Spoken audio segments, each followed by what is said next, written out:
Today we're going to talk about the dilemma that condo buyers are facing in the second half of 2025 and the 3 mistakes you can avoid.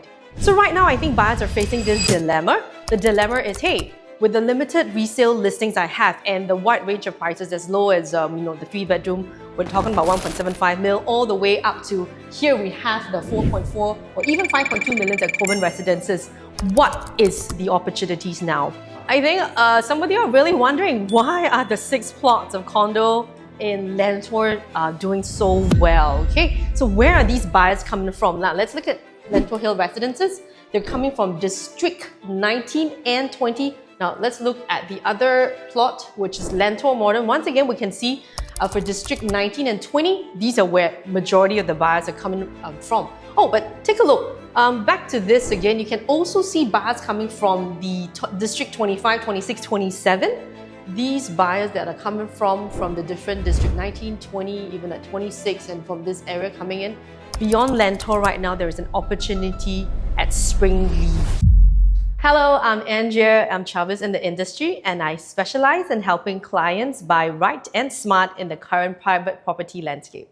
So I don't know if you noticed, but right now, if we look into the District 19 and 20, the number of resale listings for 3-bedroom are quite limited. They can go as low as 1.74 million, okay, all the way up to about 3.2 million. Obviously, these are the average of the different condos that are within 500-meter radius from the MRT. So let's take a look. What do we have right now with regards to the 4-bedroom listings? Okay, so the number of resale listings for 4 bedrooms are also pretty limited. Okay, in terms of price point, we're looking at it here, La Fiesta, it's average 2.45 million, all the way to Thompson Grand, we have the 4-bedroom and it average 4.4 million. And if we move on to the 5-bedroom, you can see the number of condos again has become even lesser. So right now, I think buyers are facing this dilemma. The dilemma is, hey, with the limited resale listings I have and the wide range of prices as low as the 3-bedroom, we're talking about 1.75 mil, all the way up to here we have the 4.4 or even 5.2 million at Coven residences. What is the opportunities now? So I think some of you are really wondering, why are the 6 plots of condo in Lentor doing so well? Okay, so where are these buyers coming from? Now let's look at Lentor Hill residences. They're coming from District 19 and 20, which is both your Hougang Sengkang Punggol and Ang Mo Kio Bishan and Thompson. Now let's look at the other plot, which is Lentor Modern. Once again, we can see for District 19 and 20, these are where majority of the buyers are coming from. Oh, but take a look. Back to this again, you can also see buyers coming from the District 25, 26, 27. Okay, and the last one we'll take a look is at Hillock Green. You can see that majority of the buyers are coming from District 19, 20, 23, and even 27 and 28. In summary, where are all of the buyers coming from? They're really coming from here. Punggol Sengkang, Ang Mo Kio Bishan, they're all coming towards here now. I think it's the aspiration for people when they are really looking into upgrading that they want to come more towards the city center. And Lentor, okay, has given them that solution, that opportunity to move down south. So Punggol Sengkang is coming down south. We've got Ang Mo Kio Bishan coming down south. We've also got those in the northern region, Sembawang, Yishun, Woodlands coming down south, and also a few from this Bukit Batok and Bukit Panjang is coming down to Lentor. Now that explains, let's take a look. Now, currently, as of 21st July 2025, there's 81 units left out of the 2,954 units at Lentor. With little balance stock right now in Lentor, okay, now we can actually understand what are the opportunities in the market. These buyers that are coming from the different District 19, 20, even at 26, and from this area coming in, beyond Lentor right now, there is an opportunity at Springleaf. Now, before we talk about Springleaf, so we're going to look into the 3 mistakes that condo buyers will make when they buy new launches. Now, the first thing is Lease Reset. Now, I think a lot of time on their minds of buyers is that, hey, I could actually potentially buy a larger floor plate, okay, when we go into the resale market now. But then again, there is also that it is a much older condo. So I think what we can do is use this tool called Lease Reset when resale 99 years. Okay, after we reset the lease, let's say 66 years, we reset it to 99 years. If the quantum and PSF is almost similar or even higher than the new launch 99 years, then I think the new launch will make a lot of sense. So let's take a look at how this is done. Okay, for the Lease Reset example, we're going to look at Seasons Park 2-bed, 2-bath, asking at 1.33 mil. Now, currently, there is 70 years left on the lease. So if you take 1.33 million, you divide it by 70 and you multiply by 99. The full price based on 99 years will be 1.881 million. Now, if you divide that by the size of the unit, 1,044 square feet, we're going to get 1,801 for the PSF after this lease reset to 99 years now. So now, looking at a 1.8 mil for a 2-bed, 2-bath right now in Springleaf. Okay, we have Springleaf residence. It's 2-bed, 2-bath. We're looking at the average PSF of 2,250. It's going at 1.453, which is, you can see in this case, the new launch quantum is much lower based on this resale when we reset it to 99 years. Okay, so back then, 1995, that's when the lease starts, 99 years. Okay, we take it that a TOP after 3 years. When you enter into the resale market buy this Seasons Park in 2025, it's balance lease of 70 years.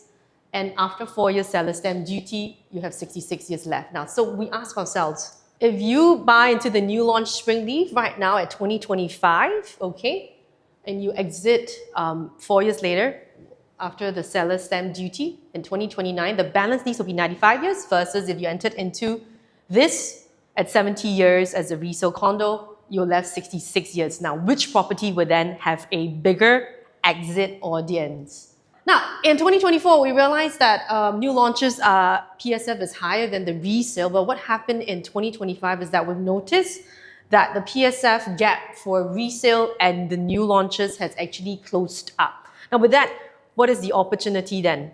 Okay, should we be investing in the resale or in the new launch? I believe this really poses a great opportunity with Lease Reset. We saw in the previous example, okay, this could be at a higher quantum than your new launch. Now, as we move along, okay, when these TOP, the new launches in 2027 onwards, typically, new launch owners will be expecting a few hundred PSF increase before they let go, and years down the road, we can actually then invest in the resale market. Now, with that, the second thing, okay, we're going to talk about is this mistake that people make in purchasing a property. Basically, we played what he said. Stocks versus property, which one's the better investment? People always have been asking me this. So I looked into the data, and I've got something interesting to share. So over the last 10 years, Singapore property has delivered an average of 44% over the last 10 years, which is about 4.4% annually. Let's just say 5%. But the S&P 500, which is the US stock market index, has annualized 14% annually. That's more than double the return. It's insane. So based on the numbers, stocks clearly outperform. But here's the interesting twist. More people lose money in stocks than in property. Why? It boils down to one powerful difference: liquidity. See, stocks are easy to buy and sell, but property isn't. And ironically, that's why property investors win. Because they're forced to hold, they write out short-term noise, they don't panic sell on emotion. But in the stock market, that very same liquidity becomes a trap. People see red, they sell, they get scared, they exit, they react emotionally. See, if more people invested in stocks with the mindset of a property investor, long-term, patient and disciplined, they'll probably do extremely well and make millions of dollars.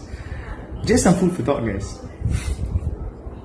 The past 10 years in Singapore, it is a 4.4% annualized gain. So typically then, you would expect that people make more money, right, in the stock market. But ironically, it is due to this thing called the blackout period, okay? Because when the property, when you buy into a new launch, it is in construction. There's nothing that you can do. Also, just nice, the government has introduced a change in the seller stamp duty. Instead of 3 years, they have revised it to 4 years since this year, 4th July.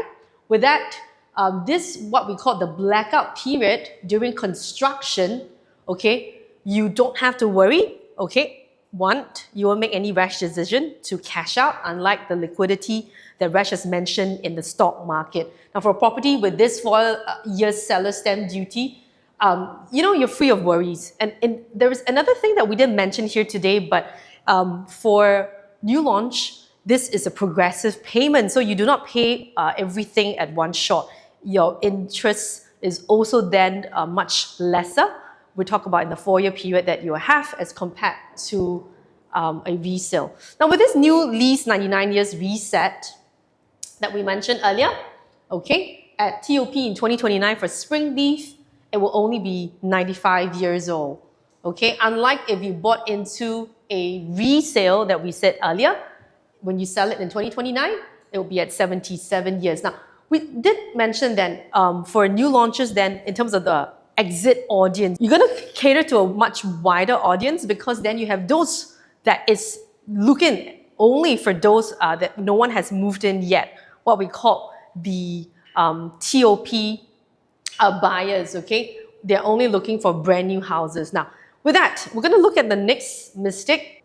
All right, so using the Lease Reset, okay, we're going to see how this Springleaf compares to the other resale condos in the vicinity, okay?